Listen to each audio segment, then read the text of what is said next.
আসসালামু আলাইকুম সুপ্রিয় দর্শক, আপনাদের ভালোবাসা আসলাম এক অসহায় মেয়ের কাছে। আমরা শুনবো তার জীবন কাহিনী। আসসালামু আলাইকুম। ওয়ালাইকুম আসসালাম। হ্যাঁ আপু, কেমন আছো তুমি? জি ভাই, ভালো আছি। আপনি কেমন আছেন? হ্যাঁ, আল্লাহ তাআলা খুবই ভালো রাখছে। তো যাই হোক, তোমার জীবন যেমন কীভাবে চলছে একটু বলো ক্যামেরাতে। জীবনযাপন চলতেছে কোনো রকম ভাইয়া, হচ্ছে কারণ বাবা নাই, যে সংসারে বাবা থাকে না তারাই আসলে জানে যে না থাকার কি কষ্ট, আর হচ্ছে স্বভাবে মানে সংসারে কীরকম অভাব অনটন পড়ে। আচ্ছা, বুঝুন। যাই হোক, তোমার সংসারটা তো তোমার আম্মুর উপর চলে না? জি, আম্মু দেন হচ্ছে আমি যথেষ্ট বড় হয়েছি, আমি টিউশনি করি, দেন হচ্ছে আমার নানা আমার দাদু আছে, সবাই তারা একটু হেল্প করে, এভাবেই চলে আর কি। কোনো ও যাই হোক, তোমার আম্মু কী করেন, মানে কীভাবে সংসারটা চলে, আন হয় কোথা থেকে? জি, আম্মু হচ্ছে তেমন কিছু করে না, বাসে থেকে। আমার বাবা মারা গেছে প্রায় 4 বছর। আম্মু আপাতত কিছুই করে না। ওই 3-4 বছর থেকে আমার দাদু নানু, দেন হচ্ছে আমি কিছু করি, যে টিউশনি করে 2-4টা বাচ্চা পড়াশোনা করে, আবার তোমার নানুরা হেল্প করে। জি, এইভাবে চলে। ও যাই হোক, তাহলে তো খুবই কষ্ট করে তোমার দিন যাচ্ছে। হ্যাঁ, চলতেছে।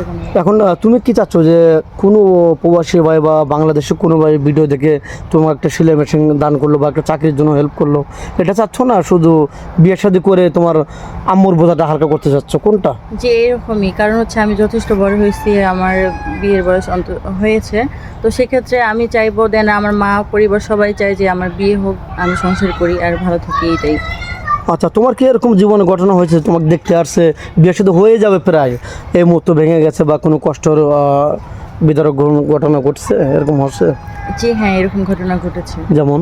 যেমন হচ্ছে, দেখতে এসে সব কিছুই ঠিকঠাক পছন্দ হয়েছে, পরবর্তীতে যখন যৌতুকের কথা বলে তখন আর হয়নি, পসিবল হয়নি, কারণ আমাদের সেই সামর্থ্য নাই।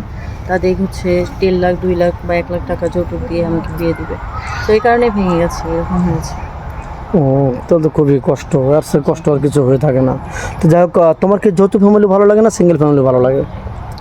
যৌথ ফ্যামিলি ভালো লাগে। এমনটা কেন? এখন তো মানুষ শুধু স্বামীকে চায়, আর কাউকে ভালো লাগে না। এখন সেই ক্ষেত্রে বলবো, যদি হচ্ছে আমি মনে করি স্বামীর ভালোবাসাটাই সবচেয়ে বড় কিছু। সে যদি আমাকে এখন যৌথ ফ্যামিলির সঙ্গে রাখবে, নয়তো বা নিজের কাছে রাখতে পারে, আমার কোনো সমস্যা নেই। কারণ হচ্ছে যার ফ্যামিলি তার কাছে, বুঝুন না, অনেকের কাছে ফ্যামিলি প্রিয়, অনেকের কাছে একা থাকা ভালো লাগে, তো আমার কোনো আপত্তি নেই কিছু। হ্যাঁ হ্যাঁ, বুঝতে পারছি। তো যাই হোক, তোমার ভালো এক মেয়ের সাথে বিয়ে হলো, সে প্রবাসী থাকে। তোমাকে যদি প্রশ্ন করে যে তুমি কোথায় ঘুরতে যাবে, তো বাংলাদেশের 64 জেলার ভিতরে কোন জেলাটা ভালো লাগে, কোথায় ঘুরতে আসবা স্বামীকে নিয়ে? সেভাবে কোনো কিছু প্ল্যান করা হয়নি, তবে বাংলাদেশের মধ্যে অনেক জায়গায় ইচ্ছে আছে, তবে কোনো সামর্থ্য নেই। সেক্ষেত্রে উনি যদি খুশি মনে কোথাও নিয়ে যেতে চায়, সেখানেই যাবো, আমার নিজস্ব কোনো যাওয়া পাওয়া নেই। আচ্ছা, ওকে।